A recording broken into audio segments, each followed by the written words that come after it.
राज्याचे मुख्यमंत्री आदरणीय देवेंद्रजी फडणवीस साहेब, उपमुख्यमंत्री आमचे नेते एकनाथजी शिंदे साहेब आणि राज्याचे जलसंपदा मंत्री राधाकृष्ण विखे पाटील साहेबांचा पहिल्यांदा या ठिकाणी आभार मानतो। आज लक्ष्मणराव इनामदार उपसा सिंचन योजना झेघटापूर जी योजना कोरेगाव मतदारसंघाची अर्थवाहिनी जलवाहिनी राहिलेली आहे, त्याच्या विस्तारीकरणाचं काम मी स्वतः कृष्णा खोरेचा उपाध्यक्ष असताना त्या ठिकाणी सुरुवात केली होती। कोरेगाव मतदारसंघाला 2 TMC पाणी जादाचं आपण मंजूर करून घेतलं आणि या पाण्याचं नियोजन करण्यासाठी जो अतिरिक्त निधी ही योजना पूर्णत्वासाठी लागण्यासाठी जो निधी आहे तो निधी आज आम्हाला या ठिकाणी मिळाला आणि त्याचे जे टेंडर्स आहेत ते टेंडर्सही आज या ठिकाणी कामाच्या निविदा प्रसिद्ध झाल्या आणि हे काम आता 1 महिन्यामध्ये आपण सुरू करतो। साधारणतः लक्ष्मणराव इनामदार उपसा सिंचन योजना झेघटापूर ही सुरुवातीला खटाव तालुक्यासाठी ही योजना होती। त्याच्यातून खटाव माझ्या मतदारसंघातल्या खटाव तालुक्याचं सिंचन होणार होतं। त्याचं विस्तारीकरण आपण आता रामोसवाडीपासून कोरेगाव तालुक्यातल्या रामोसवाडीपासून भाडऱ्यापर्यंत आणि रामोसवाडीपासून ते अपशिंग आणि पुढं अगदी अंभेरीपर्यंत याचं विस्तारीकरणाचं जे काम होतं ते L3 आणि L4 टप्प्याचं होतं आणि त्याच्या पुढे जाऊन ही योजना कोरेगाव तालुक्यातल्याच झेघटापूर मधून तासगाव उपसा सिंचन योजना जी आपण मूर्त स्वरूपात या ठिकाणी आणली, ज्याच्यामधून सातारा तालुक्यातलं देगाव, वरणे, निगडी, अंगापूर तर्फ तारगाव, धनगरवाडी, राजेवाडी, कारंडवाडी ही जी गावं सातारा तालुक्यातली पाण्यापासून वंचित होती, या गावांना तत्कालीन मुख्यमंत्री आदरणीय एकनाथजी शिंदे साहेबांनी पाणी उपलब्ध करून दिलं होतं। ती सगळी गावं तासगाव उपसा सिंचन योजनेमध्ये येतात आणि याचीही निविदा प्रसिद्ध झाली आणि त्याचंही काम पुढच्या महिन्यामध्ये सुरू होत आहे। महाराष्ट्रातला पहिला कोरेगाव मतदारसंघ असेल ज्याच्यामध्ये आमचं 98% हा प्रदेश सिंचनाखाली येणार आहे। तुम्ही सगळ्यांनी पाहिलं, नेर तलावातून L1 आणि L2 सेक्शनचं काम पूर्ण झालं। 2 महिन्याचा कालावधी असताना आपण हे काम 1.25 वर्षात, 2 वर्षाचा कालावधी असताना 1.25 वर्षात इतक्या कमी वेळेत आपण ही पूर्ण केली। मी कृष्णा खोरेचा उपाध्यक्ष असताना हा सर्वे केला होता आणि आता L1 L2 पूर्ण झाल्या। खटाव तालुक्यातल्या L3 L4 ज्या विसापूर, रेवलकर वाडी, जाम, जाखणगाव या भागाला जाणारं पाणी आणि दुसऱ्या बाजूला मूळ, मांजरवाडी, डिस्कर, राजापूर या भागाला जाणारं पाणी, तसेच दर्जाई आणि धारपुडी या गावांना जाणारं पाणी, या सगळ्या योजनांचं आता निविदा प्रसिद्ध झालेल्या आहेत। त्यामुळं L1 पासून L2 ह्या दोन्ही पूर्ण झाल्या, कार्यान्वित झाल्या। निढळलाही पाणी पोहोचलं, वर शिंदेवाडीतही पाणी पोहोचलं होतं। आता L3 पासून L7 पर्यंत तासगाव उपसा सिंचन योजनेपर्यंत आता हे पाणी पोचतंय। कोरेगाव तालुक्यातलं भाडळ खोऱ्यातून नलवडेवाडीला सुद्धा पाणी चाललेलं आहे आणि तिथून देऊर, बिचुकले ही गावं सुद्धा या योजनेखाली येत आहेत। याच्या निविदा आज प्रसिद्ध झाल्यात। मला मनस्वी आनंद वाटतोय। जो लढा कोरेगाव तालुक्याचा किंवा कोरेगाव मतदारसंघाचा पाण्याचा संघर्ष होता तो आज पूर्णत्वास जातोय। त्यामुळे मी राज्य सरकारचे खूप आभार मानतो। किती गावांना, खटाव तालुक्यातील किती गावांना याचा फायदा होणार आहे आणि त्याचबरोबर किती हेक्टर क्षेत्राला त्याचं पाणी मिळणार आहे?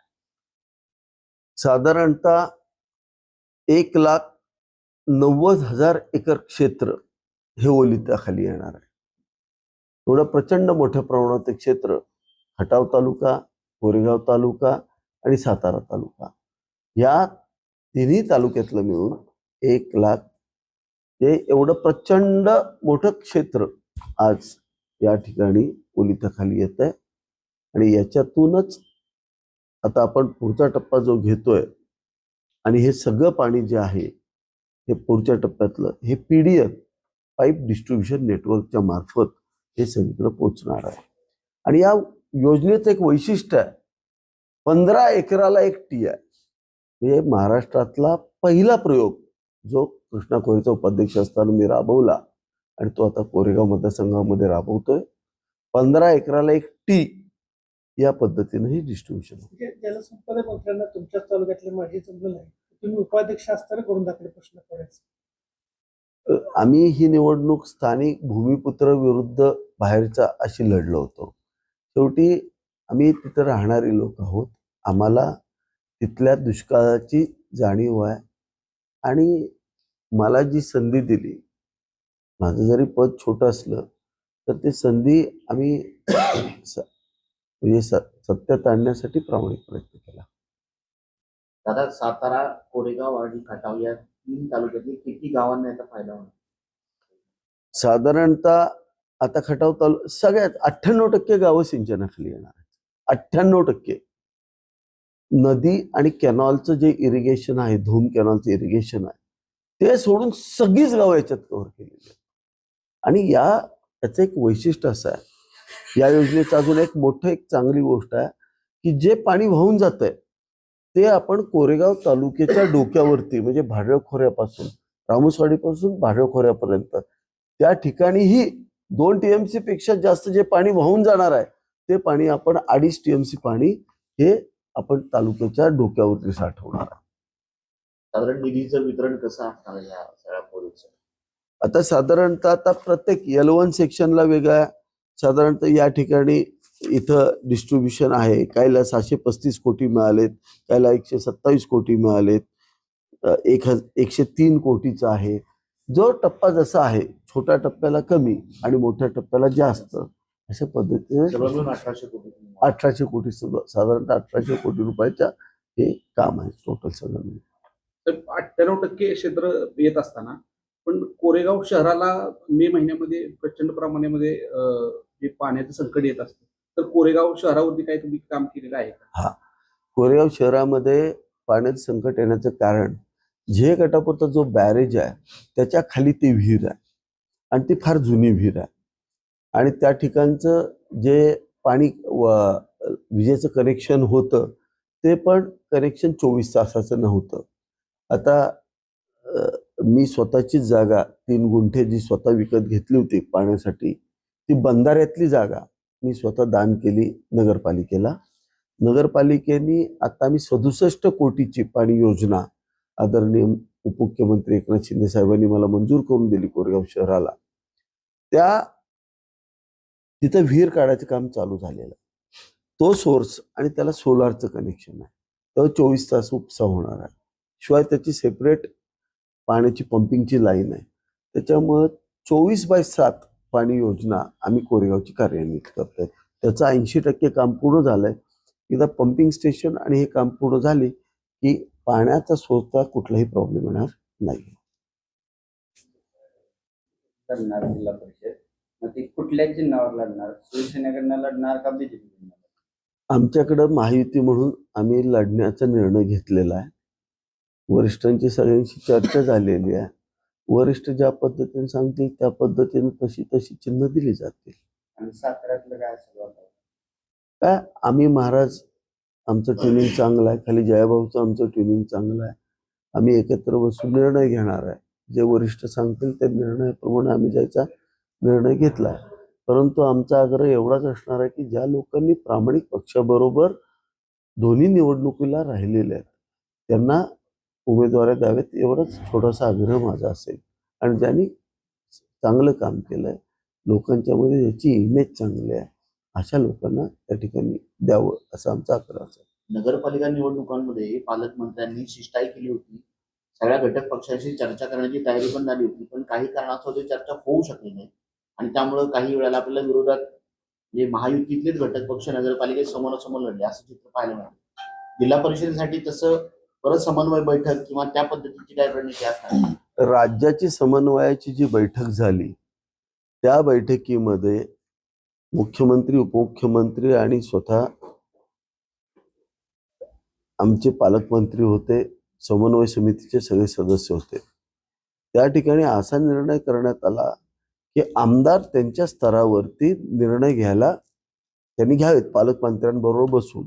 मग आमचीही बैठक झाली आणि प्रत्येक आमदाराला योग्य वाटेल तो निर्णय त्यांनी स्वतःच्या मतदारसंघात घ्यावा. त्याला योग्य वाटलेला निर्णय पालकमंत्र्यांना सांगायचा आणि त्या पद्धतीने इम्प्लिमेंट करायचं. ज्याला एकट्याला लढायचं त्यांनी स्वतः एकटं लढतो म्हणून सांगायचं. ज्याला माहितीतून लढायचे त्यांनी माहितीच सांगायचं. आणि मग त्याच्यानंतरच्या पुढच्या चर्चा आमच्या संपलेल्या आहेत. मला वाटतं आमच्यात कुठं काय विसंवाद नाही आहे. येणाऱ्या जिल्हा परिषद आणि पंचायत समितीमध्ये गेल्या वेळी तुम्ही बोलला होता, ज्यांनी खासदार उदयनराजेंच्या विरोधात काम केलेलं आहे तर त्यांना तुम्ही संधी देणार आहात का नाही? मी आजही माझ्या मुद्द्यावरती ठाम आहे. ज्या लोकांनी खासदारकीला विरोधात काम केलं कसल्याही परिस्थितीमध्ये त्या लोकांना तिकीट दिलं जाणार नाही याची खात्री मी माझ्या वरिष्ठांच्याकडून करून घेतलेली आहे. त्यामुळं मला वाटतं की वरिष्ठही त्या गोष्टीला सहमत असतील.